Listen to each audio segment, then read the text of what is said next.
อายอยู่จังใดหมดกำลังใจจะสู้ต่อไปข้างหน้ามีเธออยู่ด้วยยังได้ช่วยแก้ปัญหาเป็นที่ปรึกษายามตกทุกข์ได้ยากคนอยู่ด้วยกันตื่นเช้าขึ้นมาเห็นหน้าสิมาห่างลาอายมันทำใจลำบากสิอยู่จังใดยามน้องนี้ไกลจากเว้ามาคิดมากหากเธอไม่มีเยื่อใยขาดน้องอายคงท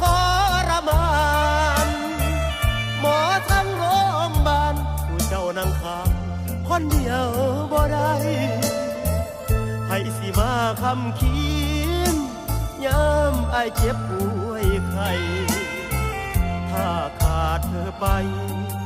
คงตายทิ้งคือว่าสิอยู่จังใด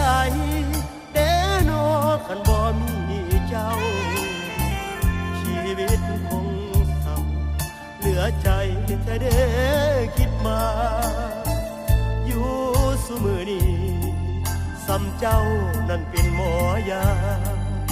คันน้องมาทิ่มมาปะคิดเบิ่งโลดว่าอายสิอยู่จังใด